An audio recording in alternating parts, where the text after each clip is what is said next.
Are you having a hard time? Have you been struggling, feeling like everything just sort of sucks? Or some things suck and some things you're excited about? It's complicated. You want to do something to feel better, but you also just don't have time or energy. You don't even really know where to start. And it's just, there's a lot going on. There's the holidays and family dynamics and the election and world events. What is going to happen in 2025? It's the end of the year. Did we accomplish everything we wanted to accomplish? Did I give it my best? Did I give it my all? Can I do better next year?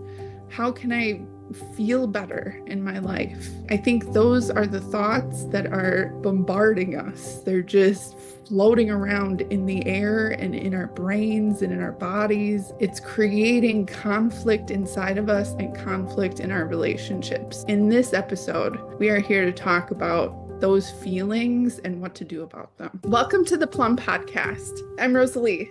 And I'm Sarah. And we are the Plumb Collective. The starting point for this conversation is a voice recording that Rosalie left for me. Rosalie and I talk via voice recording all the time. It's how we communicate with each other because that just really works well for our lives. And it allows us to just say what we want to say all in one burst of talking. In this voice recording, Rosalie is expressing that they were having a hard time in that moment and also simultaneously thinking about the Plumb Collective and what we're offering and how what we offer really is a solution, a how-to to feeling better and how it works for Rosalie and how it works for me and how it can work for you too.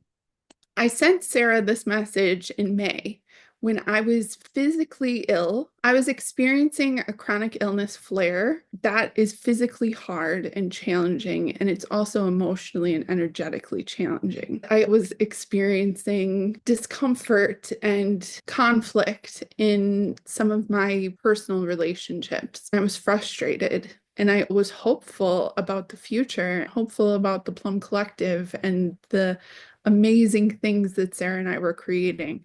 I was holding all of these seemingly contradictory feelings at once, and I was just allowing myself the space to verbal journal to Sarah, to get it all out in one fell swoop. What you're about to hear is someone experiencing a hard time and also knowing that I had to continue. I had to keep going. I couldn't just stop. I think that's where a lot of people are right now in this time in history. There's so many challenges, there's so many unknowns, and we also have responsibilities. People are parents and have children that they need to take care of, or there's people that are sick or aging. We need community, we need connectedness, and we also have complicated relationships. We haven't been taught how to feel and how to process those hard to feel feelings. We end up in this place where we feel sort of stuck and we don't know what to do, and we don't really even sometimes want to do the things that we know would help us feel better because it seems so overwhelming. It seems like we have to overhaul and redo everything and reconstruct ourselves into a completely new person when we feel like everything is so hard and that who we are just isn't cutting it. And that just isn't true. We just need to learn how to process those feelings and how to actually feel those feelings. And Sarah and I have created a practice that's really fun and lighthearted and easy. It's 1 hour once a week for you to connect with yourself and to feel better in these small, little tiny ways that stack together and create a really sustainable practice to participate in. I think choosing to participate in a practice like this is choosing to gently and incrementally feel better. I think a lot of times, at least for me, when I'm feeling bad, I don't want to do the things that I know to do because they all feel like too hard to do, the things that I think would make me feel better.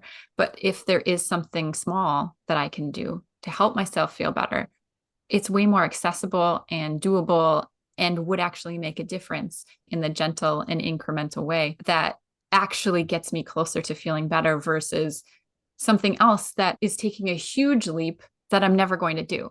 When you're in that space, when you're feeling that way, I think people are like, well, I should just get a divorce. I need to quit my job. I need to move across the country. And then you're like, well, and I can't do that. So I'm not going to do anything. And it's just this back and forth with yourself, and you end up stuck. You don't do anything that would make you feel better. And it's, I think, a way that generationally has been passed down as this is a standard way of being, and that we're going to build connection through complaints when that is just the standard across the board. It becomes normal. It's normalized to just be miserable and then to complain about it and to not actually do anything about it. We have a different approach. You don't have to be miserable.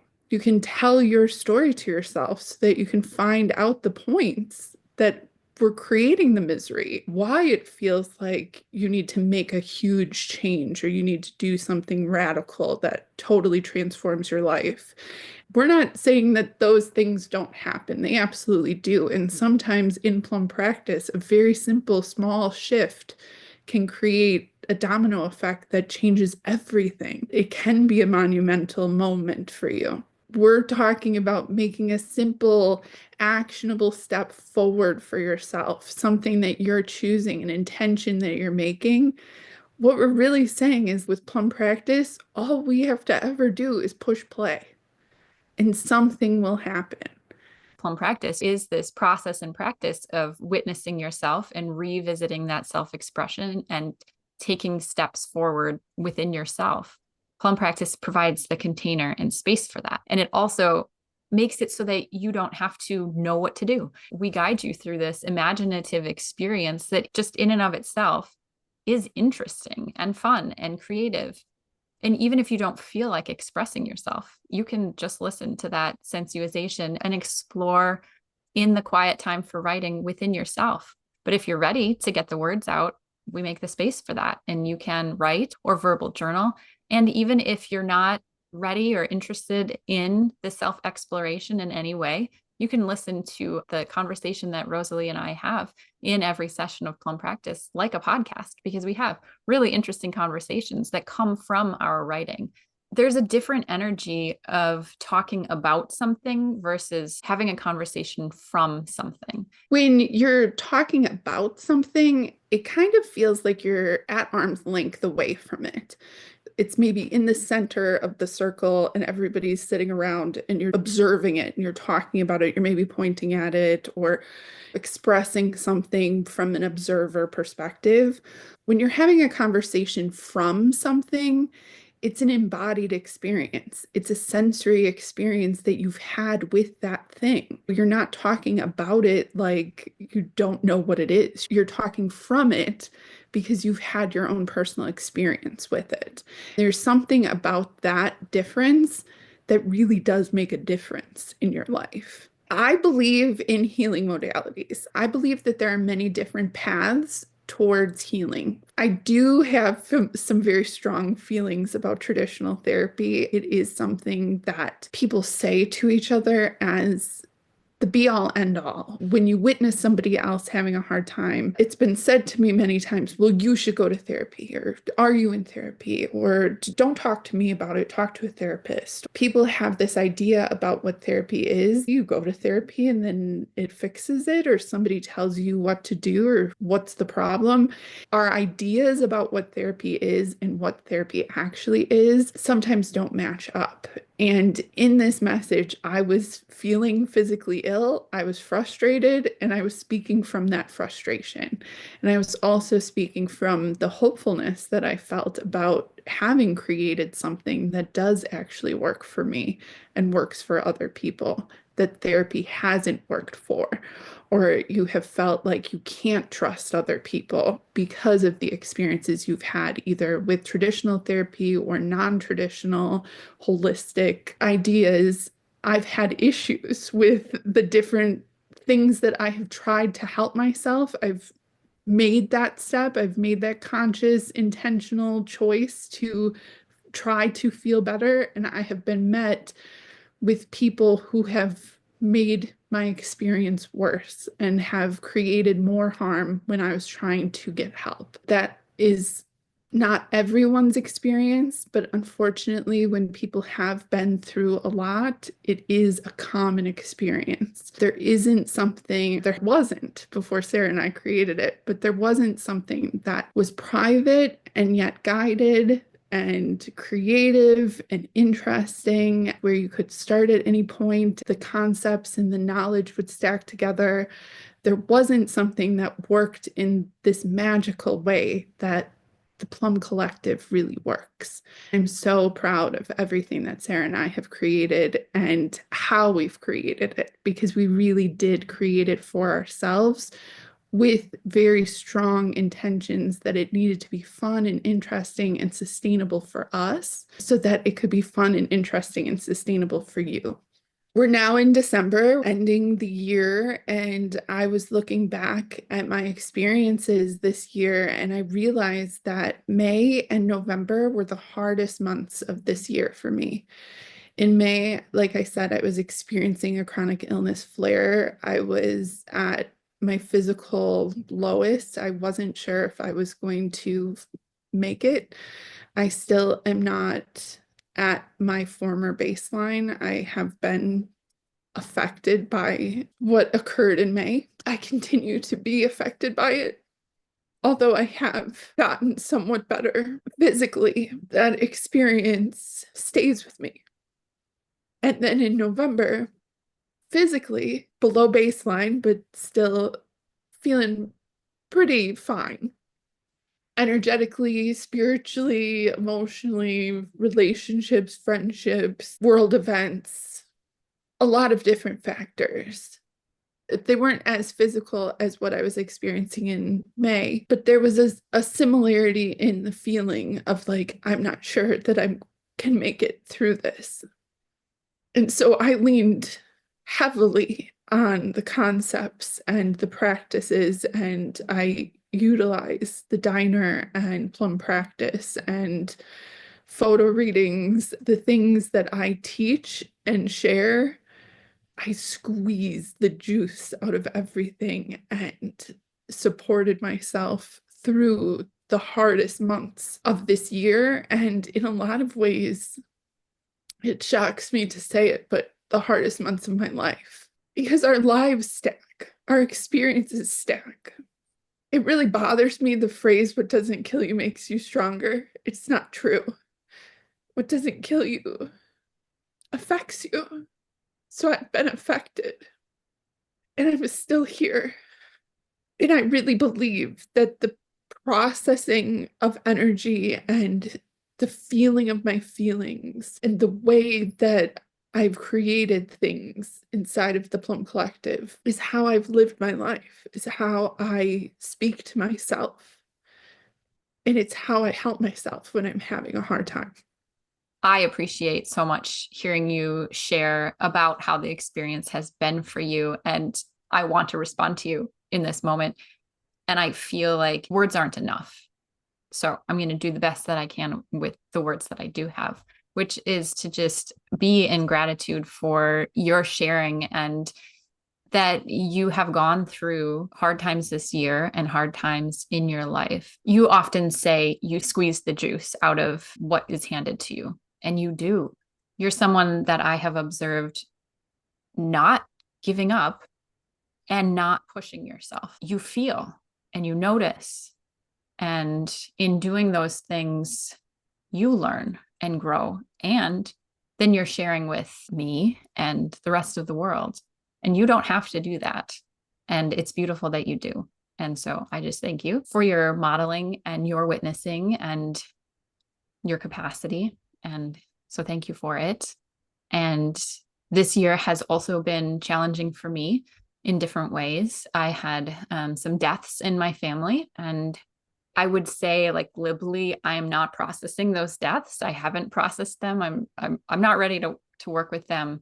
And yet I know I have begun that process for myself because of Plum Practice. Every week we're coming together and writing together. I'm not necessarily writing, this is how I feel about my parents dying, but there are threads to that I am processing in the ways that I have capacity for. And I'm continuously building my capacity through our practice. So even though it may not look from the outside like I'm doing anything to process my parents' death, I know that I am touching into it when I can and how I can. And so with Plum Practice and my conversations with you, I've made it through this year in a way that has been sustainable for me and that I feel proud of myself for the work that I'm doing, and that it has been enjoyable and fun, even when things are a little challenging.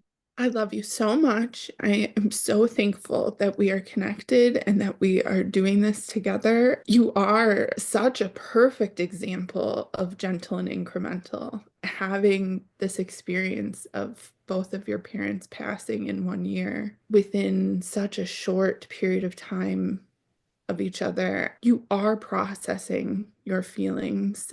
You're doing it in a way that is gentle and incremental, and that you get to choose, and that you are acknowledging that this is big, this is heavy stuff, this is hard stuff. I think sometimes people think in a situation like you're experiencing, well, what, I have to go to intense therapy, or I have to go to a retreat, I have to do this, I have to go here, I have to go there, I have to look like I am doing something about this. There is a really simple, clear, confident acknowledgement that I hear in your sharing in Plum Practice and in our conversation now, and just in who you are, of like, yes, this happened, and I am touching into it when it feels like something that I'm interested in, that I'm curious about. I mean, you are using all of the concepts and the principles and the structure and the foundational aspects of what we have created to really be in your life after having this experience of losing both of your parents. It's a lemon you were handed. You squeeze out a little droplet here and there, you're getting the juice from it. You are. And it's your process in your way. It's tender and beautiful to watch you and to be with you through this experience. Well, thank you. I think for both of us, experiencing hard times and having a certain day where a mood feels not good and it really doesn't feel like there's anything that could help. The fact that you and I have created the structure of Plum Practice where we do meet live, that's our pushing play, is getting into the Zoom and starting the session. We have that framework that we probably wouldn't do on our own. I think I could speak for you. Yes, you can speak for me on this one. that when we're feeling the feelings that we've both felt, and I think that universally, I mean, everyone gets into a hard time or another, we aren't necessarily going to do the thing, even if it's simple, without some support or a framework or some guidance or just a little gentle push in the direction of the thing that you need. And for us, that's entering the Zoom room together and doing Plum Practice. And for our Plum Practice members, that's pressing play on the video. It comes to your email once a week. All you need to do is create the time to do it. But once you do that, just press play and something will happen. When you find that hour in your week for yourself and you push play, it's really up to you where you want to start. If you want to start at the beginning of the practice with us and go through the sensuization, and then there's choice in that. Do you want to do the self-expression? Do you want to write? Do you want to verbal journal? Or would you like to just start at the end and listen to our writing and our conversation? Or in this recording, you will hear me say, if you don't like the sound of my voice and you think I'm annoying and you don't think I'm a good writer and you don't want to hear what I have to say, you don't have to actually hear me at all. You could listen to the audio only version of the session, and it is only Sarah's voice reading the sensuization, and you can have your practice by yourself and never have to deal with me at all. There are so many choices inside of the practice itself for you to choose and to have autonomy and to feel like it's in your command. That's a very important part of everything that we have created, that you know that you have choices and that there are no wrong choices, that any place you start, any way that you participate in Plum practice is what's right for you. We really encourage you to explore and choose your own adventure. Do it however it feels right in the moment to do for you, even if that's pushing play and going, I can't today, and turning it off. You can come back again. The recordings stay the same, but you're going to be different. And when you're in a different mood, something new will occur for you. And that is really fun. That's part of the magic of all of the offerings we've created. There is this foundational structure, how-to guide that stays the same. And then you bring your self to the practice. You bring your mood, your attitude, your memories, what happened that day for you, what you're working on, what is hard for you, what you're excited about, what you're joyous about, what you're hopeful about. You bring yourself to this practice, and then we provide the process for you to go through and the guidance and the collective energy that feels supportive while you're in this private practice with yourself, that you never have to share with anyone, but it's important for you to experience it and for you to feel it for yourself and to have the space to practice feeling your feelings, expressing yourself, and the opportunity to witness that self-expression so that you can really get to know who you are from the inside.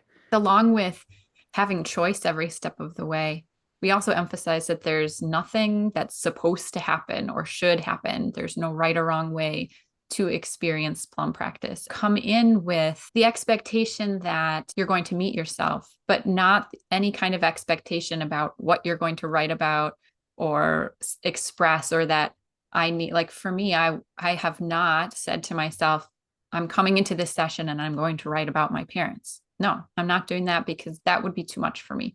What happens for me is I experience the sensitization, this imaginative space, and then I write from that experience. I can come in with an intention that maybe I'm going to write about this hard thing or not. There's no right or wrong way. There's no one thing that should happen, and it doesn't have to be going into the hardest thing. What are the words that are right there? Getting those out and witnessing them. We are choosing to share this voice recording because it's a perfect example of someone who just happens to be me that's experiencing frustration, experiencing a hardship in their physicality, experiencing hopefulness, all of these conflicting and complicated emotions and sensations were occurring in my body at one time. And I was expressing myself.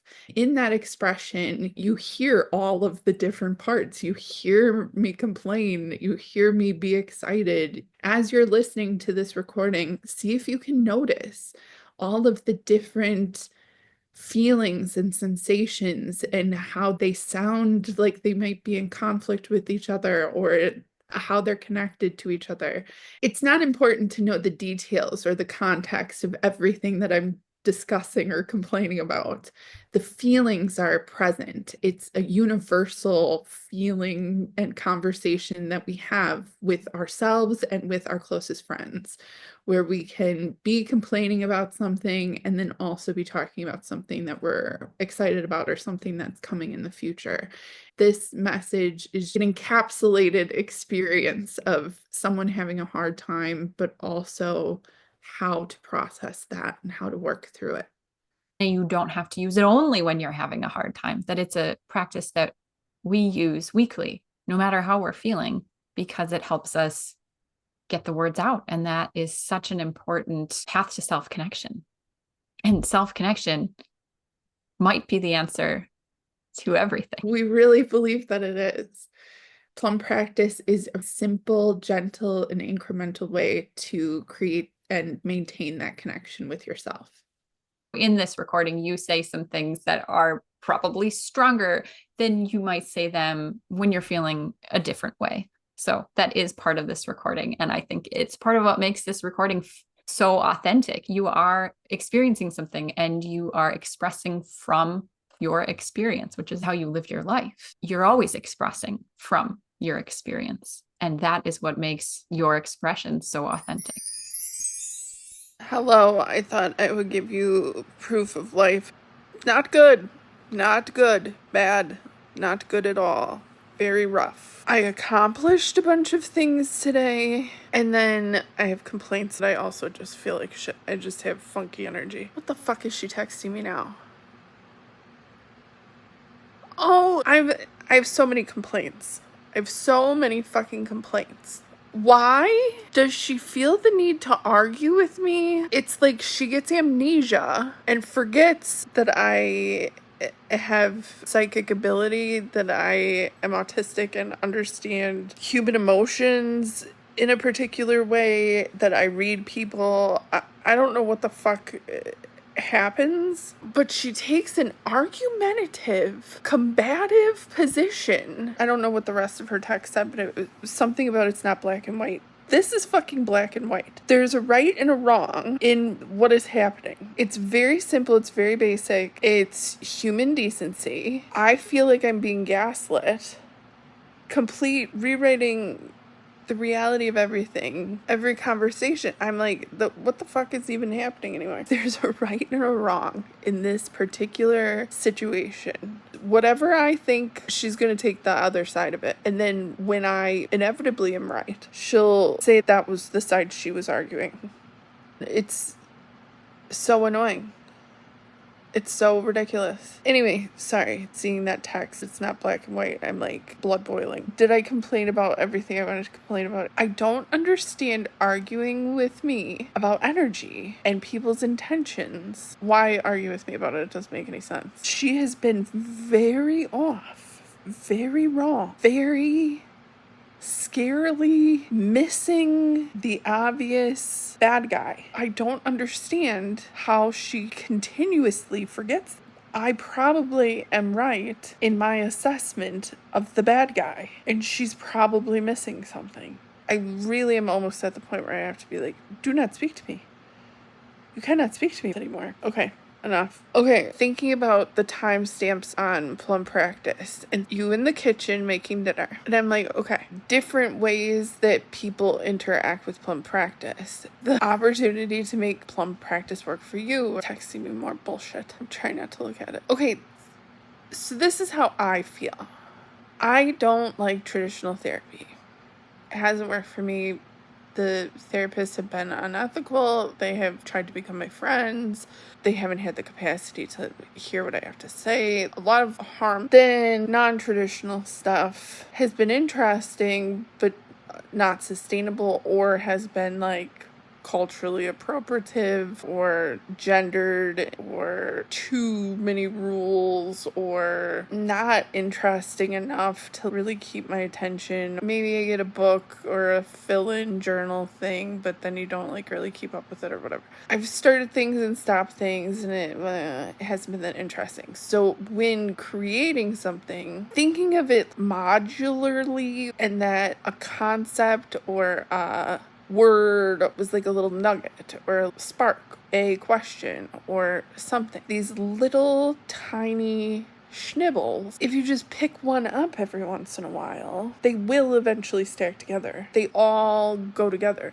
They are all the little marbles. If I had to do it in order, like the artist's way, I know I don't technically have to do it week by week, but because it's written that way, I just assume that's how I have to do it. And so every time I restart it from the beginning, week one, and go through again, and then if I stop, then I feel like I have to start it over at the beginning and whatever.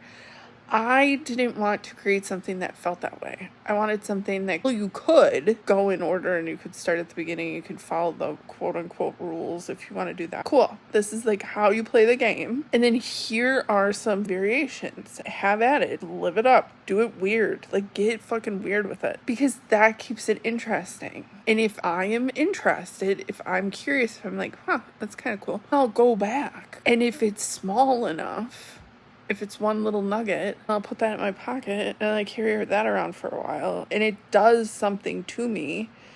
And then just over the course of time, it's sustainable and you actually see big, huge changes. And sometimes you see a huge change right away. Sometimes one little thing shifts all the fucking things. But just thinking about it, like, it is, modular is not the right word.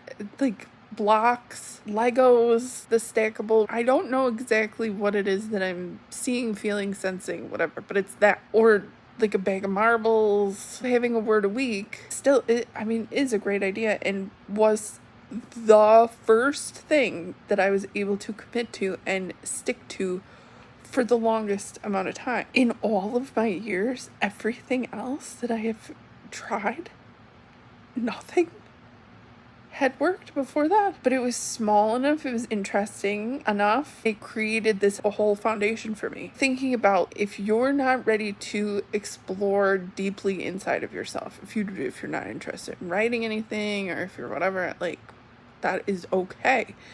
And so I was literally seeing someone cooking dinner and putting on the witnessing portion of Plumb Practice, starting with our writing, listening to the conversation, literally like a podcast. And then maybe if you're interested, if you are like, how did they get to there? What are they talking about? Maybe you would want to listen to the sensation and do the writing or verbal journal. That's still picking up a block. That's still grabbing something. That's a nugget. That's a sustainable nugget because you don't have to do anything. You're going to pick up something. We are going to say something in every single episode that you will chew on. That's just a fact. I'm telling you. And it's something that I would experience all of the time doing hair.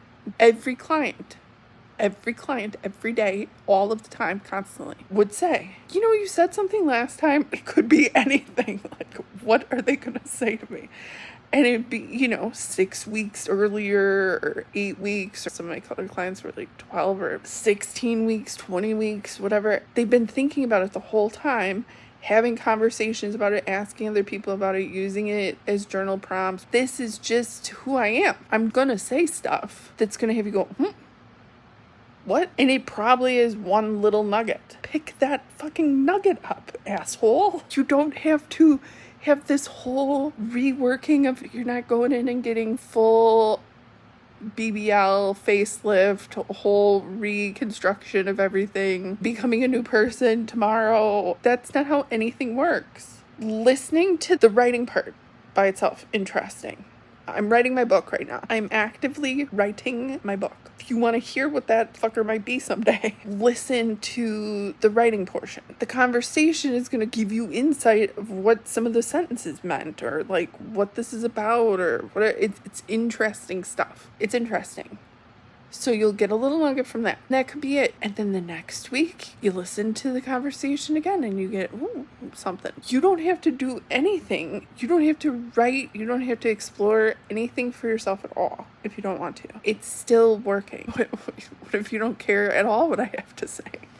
You think I'm annoying and you don't like the sound of my voice and you think I'm a terrible writer. You don't ever have to listen to the writing and conversation. You could just listen to the audio and have your practice for yourself and never have anything to do with what we're talking about at all. That's also okay. Or you could do the whole thing. It gives you the opportunity to tune in to whatever you're interested in, to receive whatever you want to receive from it, participate if you want to. People used to say that my style,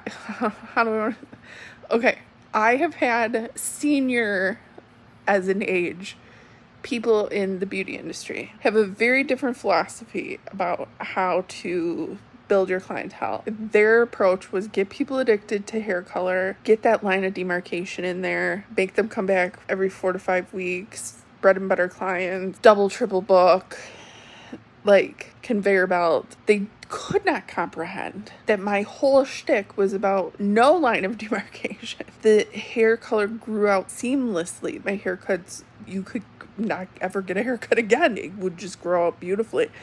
I worked with people's hair texture and I cut hair for someone's lifestyle and how they wanted to look. That meant I might see someone once a year or twice a year. Their ticket might be a higher ticket, but it still wasn't this. They were making a lot more doing every 4 to 6 weeks with the same person. My philosophy was always, if you are doing good work and the people are happy, they like how they look and they understand what a gift you are to them, you're in relationship with them, this is an ethical relationship, you're not tricking them, they're going to tell everybody. You're going to get all their friends and family. People will be happy to see you and want to be with you. Oh, it makes me want to cry. It did work. I had a different kind of business, and I know that's happening here too. How much choice there is, how fun it is. There's so many pieces that are just really cool and interesting. I really believe in it. We really do believe in Plumb Practice and all of the things that we've created in the Plumb Collective. If you would like to join us as a Plumb Practice member or explore our other offerings, you can check the description box for links to our website and directly to the Plumb Practice membership and photo readings and our free session of Plumb Practice called The Mirror. You'll find the links in the description box of this episode. Thank you so much for joining us for this episode of the Plumb Podcast. Tune in next week for a new episode where you'll hear a new conversation unfold from a new starting point. The conversation will be different, but we will always express ourselves authentically, and we create the space for you to do the same.